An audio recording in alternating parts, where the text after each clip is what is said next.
All right, summer is officially here, and that means we're all thinking about getting outside and soaking up that sunshine. But enjoying it to the max also means staying safe. So we're going to break down the simple but absolutely crucial steps to protect your health when the temperatures start to soar.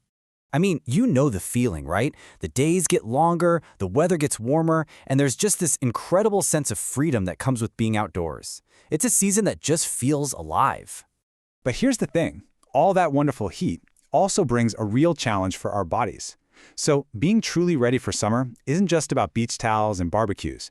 It's about knowing how to work with the heat so you can enjoy every single minute of it safely. Okay, so first things first, let's talk about the absolute foundation of summer wellness, hydration. It might sound basic, but when the temperature climbs, your body is working overtime, sweating to cool you down, and you lose water fast. 60%. Just let that sink in for a moment. Your body is literally more than half water. Every single thing it does, from your brain firing to your muscles moving, it all depends on water.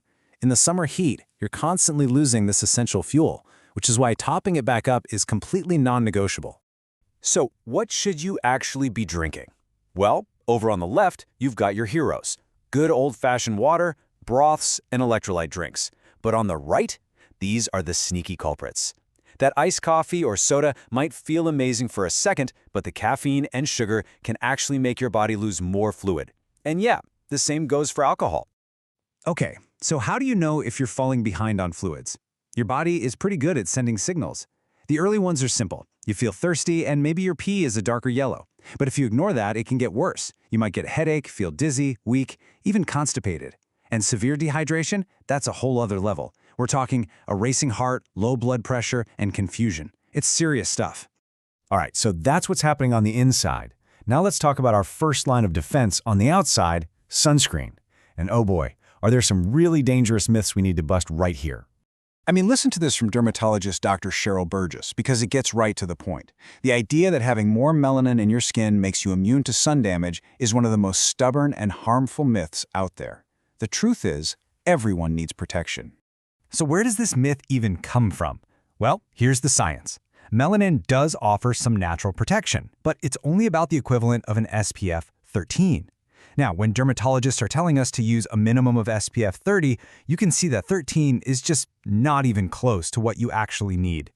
And this chart here, it's called the Fitzpatrick scale. It's basically how dermatologists classify skin types by how they react to the sun. It goes from type 1, which always burns, all the way down to type 6. But look closely. While the risk level changes, it never, ever hits 0. Nobody gets a free pass from sun damage. And this isn't just theory. This has real and frankly tragic consequences. Because skin cancer is often caught much later in people with darker skin, the 5-year survival rate for melanoma is only 67% for Black patients. Compare that to 92% for white patients. And let's be crystal clear, this isn't about biology. It's about a deadly gap in awareness and getting diagnosed way too late. Okay, so the good news? Protecting yourself is actually super simple. Here's the deal. Use a broad-spectrum sunscreen, which means it protects from both UV and UVB rays with at least an SPF of 30. You got to reapply it every 2 hours, and even more often if you're in the water or sweating a lot. And please don't forget those easy-to-miss spots, like your lips, your ears, and the back of your neck. Okay, but let's be real. Sometimes, even when you do everything right, the summer heat can just be too much. So what happens when your body starts sending out distress signals? We need to know how to read those signals, and fast. So first you have heat exhaustion. Think of this as your body's check engine light coming on. It's a serious warning. You'll probably feel dizzy, have a headache, feel nauseous, you'll be sweating buckets, and your skin might feel cool and clammy. Your temperature will be up, around 38 degrees Celsius or higher. It's your body saying, hey, I need help. So if you see someone looking like this, you need to jump into action. Here's your 4-step playbook. 1. Get them to a cool place, immediately. 2. Help them lie down and loosen or remove any extra clothing. 3. Get them to sip on water or a sports drink. And 4. Cool their skin down. Use a spray, a cool sponge, or even just fan them. They should start to feel better in about 30 minutes. But what if they're not getting better? This is the critical moment where things can escalate to heat stroke. Here's the key difference you absolutely have to watch for. With heat exhaustion, you're sweating like crazy. But with heat stroke, the body's whole cooling system starts to shut down, and the person might actually stop sweating. And that, right there, is a massive red flag. Let me be blunt. Heat stroke is not something you mess with. It is a full-blown, life-threatening medical emergency. The body's temperature can skyrocket to 40 degrees Celsius or even higher. At this point, the body has lost its ability to regulate its own temperature, which can lead to confusion, seizures, and even losing consciousness. So the bottom line here is incredibly simple. Do not wait.